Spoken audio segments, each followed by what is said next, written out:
Good morning everyone. शिक्षा classes में आपका स्वागत है। बायो का नेक्स्ट टॉपिक है कंकाल तंत्र, स्केलेटन सिस्टम। स्केलेटन सिस्टम की स्टडी को ऑस्टियोलॉजी कहा जाता है। हमारे शरीर में इसका काम भीतरी अंगों की रक्षा करना होता है, जैसे हृदय, स्पाइनल कॉर्ड, लीवर आदि की रक्षा करना होता है। मानव शरीर का ढांचा हड्डियों से बना होता है। इनके ऊपर मांसपेशियां होती हैं, मसल्स होती हैं। इसी कारण हम हड्डियों को हिला डुला सकते हैं। हमारे शरीर में कुल कितनी मांसपेशियां होती हैं? हमारे शरीर में 656 मांसपेशियां होती हैं। कुछ इम्पोर्टेंट पॉइंट हैं। हड्डियों को मांसपेशियों से कनेक्ट करने वाले टिश्यू ऊतक को टेंडन कहा जाता है और हड्डियों को हड्डियों से कनेक्ट करने वाले टिश्यू को लिगामेंट कहा जाता है। स्केलेटन सिस्टम को दो भागों में डिवाइड किया जाता है, एस्कोस्केलेटन सिस्टम और एंडोस्केलेटन सिस्टम। एस्कोस्केलेटन सिस्टम को बाह्य कंकाल तंत्र और एंडोस्केलेटन सिस्टम को आंतरिक कंकाल तंत्र बोला जाता है। शरीर के बाहरी सतह पर पाए जाने वाले स्केलेटन को एस्कोस्केलेटन सिस्टम कहा जाता है। इसके एग्जाम्पल हैं कछुए का ऊपरी कवच, मैमल में नाखून, बाल आदि सब। और एंडोस्केलेटन सिस्टम आंतरिक कंकाल तंत्र, शरीर के अंदर पाए जाने वाले स्केलेटन सिस्टम को एंडोस्केलेटन सिस्टम कहा जाता है। इसके एग्जाम्पल हैं सरीसृप, शार्क, मैमल्स। मैमल्स के अंतर्गत बकरी, बंदर, शेर, मनुष्य आदि आते हैं। एंडोस्केलेटन सिस्टम को दो भागों में बांटा जाता है, अस्थि और उपास्थि, बोन और कार्टिलेज। तो फर्स्ट है बोन। यह एक प्रकार का संयोजी ऊतक होता है, कनेक्टिव टिश्यू, और हमारे शरीर को प्रोटेक्शन और मूवमेंट प्रदान करती है। इसमें आरबीसी और डब्ल्यूबीसी के फॉर्मेशन करने का काम करती हैं, रेड ब्लड सेल्स और वाइट ब्लड सेल्स।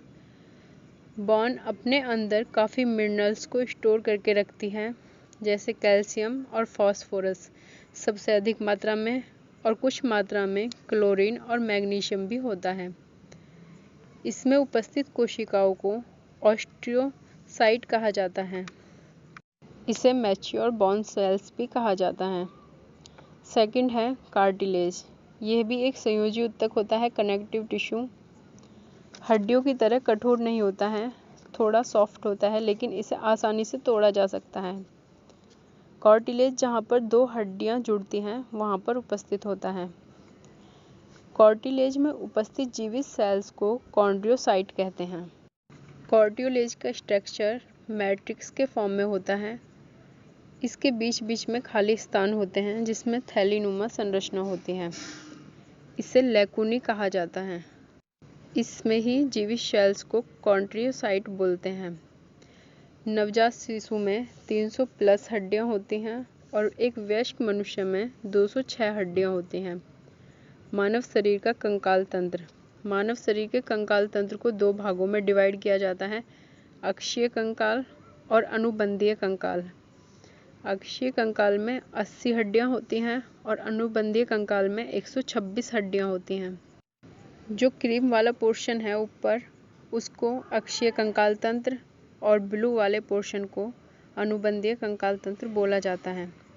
अक्षीय कंकाल तंत्र में 3 भागों में डिवाइड किया जाता है। फर्स्ट है सिर, इसमें 29 हड्डियां होती हैं, और सेकंड भाग होता है वर्टेब्रल कॉलम।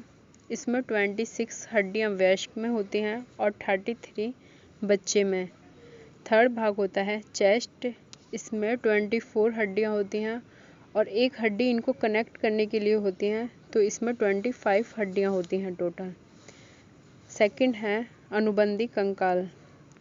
इसमें शोल्डर में 4 हड्डियां होती हैं और दोनों हाथों में 30-30 हड्डियां होती हैं, तो 60 हड्डियां होती हैं।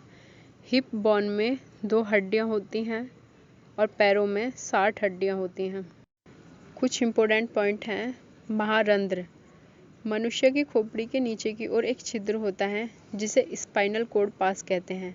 इसे ही महारंध्र कहा जाता है। मानव मस्तिष्क का औसत वजन लगभग 1.36 किलोग्राम होता है। ओडोंटोलॉजी दांतों की बीमारियों और संरचना के